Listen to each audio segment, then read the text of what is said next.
मुगल बादशाह जहांगीर के आदेश से गुरु अर्जन देव जी को लाहौर में शहीद किया जाना सिख इतिहास की एक निर्णायक घटना बन गई थी।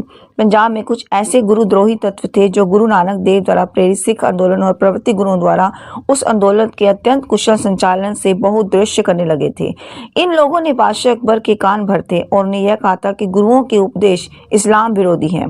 पंजाब आगमन के समय बादशाह अकबर ने इसकी पड़ताल की। गुरु अमरदास से भेंट करके वह अन्य समय गोविंदवाल आए थे और उनके व्यक्तित्व तथा वहां की कार्य प्रणाली से बहुत प्रभावित हुए थे। गुरु रामदास और गुरु अर्जन देव जी के समय गुरुओं के उपदेश का प्रचार देश के अनेक भागों में हो गया था। सन 1650 में अकबर की मृत्यु के बाद जहांगीर बादशाह बना। सिख गुरुओं की लोकप्रियता के संबंध वह सुन चुका था। गुरुद्रोही उनके कान भी भरते रहते थे। अपने पिता अकबर की भांति वह उदार नहीं था। जिस प्रकार का एशियाई भरा जीवन वह जीता था, उस पर आवरण डालने के लिए और कट्टरपंथी तत्वों को प्रसन्न करने के लिए वह अपने आप को इस्लाम का अन्याय भी प्रदर्शित करना चाहता था। गुरु अर्जन देव जी से प्रतिकूल भाव रखने के अनेक कारण जहांगीर के पास थे। वह ऐसे हर व्यक्ति से वैर भाव पालता था जिसके संबंध उसके पिता अकबर से सौहार्दपूर्ण थे। अकबर गुरु घर का प्रशंसक था। गुरु अर्जन देव जी के प्रति जहांगीर के विरुद्ध भाव का यह प्रमुख कारण था। सूफियों के नक्शबंदी सिलसिले का एक बड़ा केंद्र सरहंद में था। इस सिलसिले के प्रमुख शेख अहमद फारूकी के अनुयायियों ने काफी बड़ी संख्या थी। वह गुरु अर्जन देव की लोकप्रियता के कारण उन्हें अपना प्रतिद्वंदी समझता था। जहांगीर जब अपने विरोधी बेटे खुसरो का पीछा करते हुए सरहंद आया तो शेख ने गुरु अर्जन के विरोध में उससे बहुत कुछ कहा। इन्हीं दिनों उनका विरोधी पुत्र खुसरो अपने पिता के भय से आक्रांत होकर लाहौर जाता हुआ गोविंदमाल में गुरु अर्जन की शरण में आया। गुरु ने उसे आशीर्वाद दिया और उसके माथे पर तिलक लगाया। गुरुद्रोहियों को जहांगीर को भड़काने का एक कारण मिल गया। जहांगीर ने गुरु अर्जन देव की शहादत के संबंध में जहांगीर की यह आत्मस्वीकृति है कि वह समय कहता है कि गुरु अर्जन ने अनुयायियों और श्रद्धालुओं में हिंदुओं के अतिरिक्त बहुत से मुसलमान भी थे। यह भी वह 3-4 पीढ़ियों से चल रहे हैं। इस कार्य को रोकना चाहता गुरु अर्जन देव जी को इस्लाम में लाना चाहता था।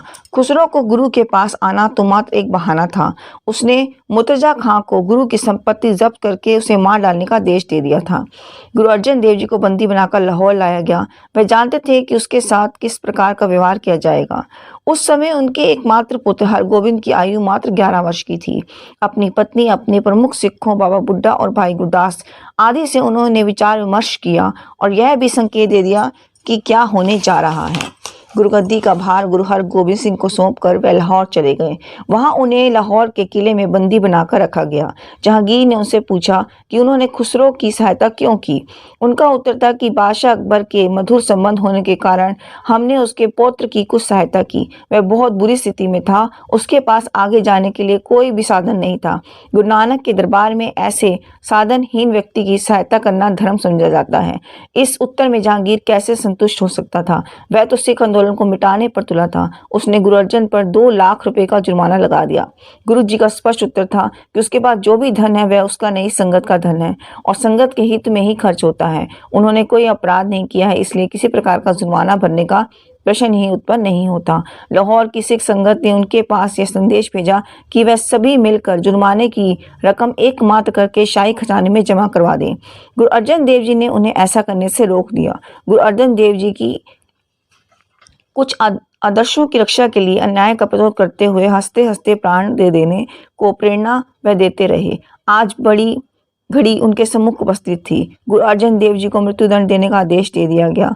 मई जून के महीने में लाहौर में गर्मी का बहुत भयंकर प्रकोप होता है और अनेक प्रकार की यातनाएं दी गई। उन्हें जलती आग पर तपते हुए तवे पर बिठाया गया। ऊपर से गर्म तपती हुई रेत डाली गई। उनका सारा शरीर फोफड़ों से भर गया, किंतु उनके मुख से गुरबाणी के शब्द निकलते रहे। तेरा पाना मीठा लागे, नाम पदारत नानक मांगे। शहीद कर दिया। इस शहादत ने सिख आंदोलन को एक नायक मोड़ पर खड़ा कर दिया। अब 2 विकल्प थे। 11 वर्ष की गुरु हरगोविंद और उनके निकटतम सिख भयभीत होकर अपने आप को पूरी तरह समेट लेते और धार्मिक उपदेशों तथा कथा कीर्तन तक ही सीमित हो जाते, अथवा अन्यायी और दमनकारी शक्तियों का विरोध करने के लिए अपने आंदोलन को नया रूप, रंग और नई आभा देते। पहला विकल्प बहुत सरल और सुरक्षित था। दूसरा अत्यंत दुर्भर और संकटों से भरा हुआ था। उस समय मुगल हुकूमत अपनी शक्ति और उत्कर्ष की चरम सीमा पर थी। यह सब जानते हुए युवा गुरु हरगोविंद ने संघर्ष का मार्ग चुना। गुरु नानक देव जी से गुरु अर्जन देव जी तक की 100 वर्ष पुरानी परंपरा ने गुरु हरगोविंद से लेकर गुरु गोविंद सिंह की आगामी 100 वर्ष की अवधि के लिए एक अनूठा मोड़ काट लिया। रचना पक्ष। बलिदान के समय गुरु अर्जन देव की आयु मात्र 43 वर्ष की थी। इस छोटी सी आयु में उन्होंने अमृतसर में हरमंदिर का निर्माण कराया, जो आज असंख्य लोगों का श्रद्धा केंद्र है। उन्होंने आदि ग्रंथ का संकलन संपादन किया, जो आज गुरु ग्रंथ साहिब के रूप में विश्व के धर्म साहित्य की बेजोड़ रचना है। गुरु अर्जन देव जी की काव्य सृजनात्मक और संगीत संपूर्णता से उनकी प्रतिभा का महत्वपूर्ण पक्ष उभरता है। आदि ग्रंथ में उनके द्वारा रचित 2000 से अधिक पद संग्रहित हैं, जो 30 रागों से निबद्ध है। गुरु नानक देव जी की रचना जप उनकी बहुचर्चित रचना है। गुरु अर्जन देव की रचना सुखमनी भी अपने गंभीर चिंतन और प्रभु भक्ति के कारण श्रद्धालुओं में बहुत लोकप्रिय है।